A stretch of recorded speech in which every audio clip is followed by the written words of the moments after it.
پاکستان کی ایک روحانی شخصیت نے پاکستان کے مستقبل اور وزیر اعظم عمران خان سے متعلق پیشین گوئی کی ہے کہ جس میں انہوں نے کہا کہ نیا سال شروع ہو رہا ہے اور میں جو بات کہہ رہا ہوں اسے سب بہت دھیان سے نوٹ کر لیں۔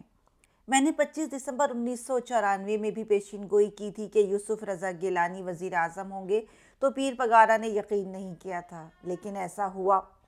اب عمران خان آ گئے اور میں کہتا ہوں کہ عمران خان صوبائی اور قومی اسمبلی توڑ کر صدارتی نظام لائے گا، جس سے پاکستان کے بلدیاتی اداروں کو پاور ملے گی اور جو پاکستان کا لوٹا ہوا مال ہے وہ واپس آئے گا، بلکہ اس کی پائی واپس آئے گی۔ اب اللہ کے نبی کا دین نافذ ہوگا اور اسلام آباد اسلام کا ہیڈ کوارٹر ہوگا اور راحیل شریف پاکستان کے صدر ہوں گے۔ یہ تو ان روحانی شخصیت کی پیشین گوئی تھی، لیکن راحیل شریف کے سیاست میں آنے کے حوالے سے کوئی نہ کوئی خبر آتی رہتی ہے، حالانکہ کبھی انہوں نے خود کوئی ایسی خواہش ظاہر نہیں کی۔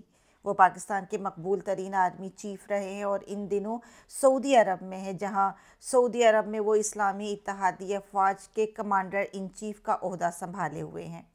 پاکستان میں دہشت گردوں کے خلاف جو کامیاب جنگ لڑی گئی اور جس سے ملک میں امن ہوا، اس کا بہت حد تک کریڈٹ انہیں جاتا ہے۔ اگر ہم اس پیشین گوئی سے ہٹ کر بھی اپنے ملک کے موجودہ حالات دیکھیں تو چاروں طرف چیخیں ہی چیخیں ہیں، سیاستدانوں کی، میڈیا کی، کرپٹ مافیا کی۔ عمران خان یہ کہہ چکے ہیں کہ قبل از وقت الیکشن ہو سکتے ہیں۔ اس کا مطلب یہ ہو سکتا ہے کہ اگر اپوزیشن نے انہیں پارلیمنٹ میں بل پاس نہ کرنے دیے اور انہیں کام کرنے سے روکا گیا تو وہ اسمبلیاں توڑ سکتے ہیں۔ پیپلز پارٹی کی شیری رحمان اور سینیٹر فرحت اللہ بابر یہ کہہ چکے ہیں کہ پاکستان میں پارلیمانی نظام ختم ہوتا اور صدارتی نظام آتا ہوا نظر آ رہا ہے۔ عمران خان جب اقتدار میں نہیں آئے تھے تو ایک پریس کانفرنس میں انہوں نے کہا تھا کہ اگر وہ اقتدار میں آ گئے تو صدارتی نظام کو اپنانا پسند کریں گے، اور الیکشن جیتنے کے کچھ ہی عرصے کے بعد انہوں نے اس کا اشارہ بھی دیا تھا، کیونکہ انہیں لگ رہا تھا کہ پاکستان میں پارلیمانی نظام کی بنیاد کمزور ہے۔ اس میں عام طور پر طاقتور اور دولت مند لوگ ہی اسمبلیوں میں پہنچتے ہیں۔ جو شخص پیسے والا ہو اور اثر و رسوخ رکھتا ہو، پھر چاہے وہ چور ہو یا ڈاکو، الیکشن جیت جاتا ہے کیونکہ وہ پانی کی طرح پیسہ بہاتا ہے۔ پھر جب یہی لوگ پارلیمنٹ میں قانون سازی کرتے ہیں تو انہیں عوام کے مفاد سے کوئی غرض نہیں ہوتی، بلکہ یہ اپنے پیسے کو ڈبل سے ٹرپل کرنے میں لگ جاتے ہیں۔ پاکستان میں روز اول سے ایک مخصوص طاقتور ٹولہ حکومت کرتا رہا ہے۔ اقتدار ہمیشہ بااثر امیر اور جاگیردار خاندانوں کے ہاتھ میں رہا ہے۔ عمران خان تبدیلی کا نعرہ لگا کر میدان میں آئے اور تبدیلی سے مراد نظام حکومت کی تبدیلی ہے۔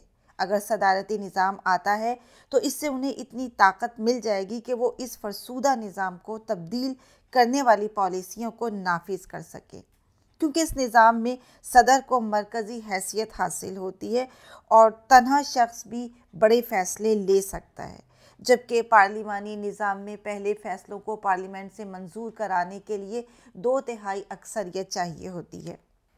پارلیمانی سسٹم میں سیاست نسل در نسل چلتی رہتی ہے اور پھر چند خاندانوں کے لیے انتہائی نفع بخش بزنس بن جاتی ہے، جیسا کہ ہم نے پاکستان میں بھی دیکھا ہے۔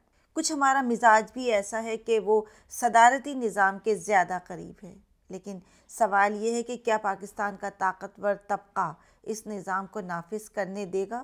وہ تو اس کی بھرپور مخالفت کرے گا، کیونکہ سب سے پہلے انہی کے مفاد پر ضرب لگے گی۔ آئین 1962 کے ذریعے ایوب خان نے پاکستان میں صدارتی نظام نافذ کیا تھا، اگرچہ وہ مکمل طور پر نہیں تھا، مگر اس کے باوجود بھی اس دور میں ملک کی ترقی کے لیے بہت سے کام ہوئے، مگر ان کے جانے کے بعد یہ نظام ختم ہو گیا۔ لیکن سچ تو یہ ہے کہ نظام کوئی بھی ہو، جب تک ملک کا مفاد ہر چیز پر مقدم نہیں ہوگا، کوئی بھی نظام کامیاب نہیں ہو سکتا۔ آپ کی کیا رائے ہے؟ کمنٹس کر کے ہمیں اپنی رائے سے ضرور آگاہ کریں۔ اس کے ساتھ ہی ہمارے چینل کو لائک کریں، سبسکرائب کریں اور بیل آئیکن پر بھی کلک کریں تاکہ ہماری نئی آنے والی ویڈیوز کی نوٹیفیکیشن آپ تک پہنچتی ہے۔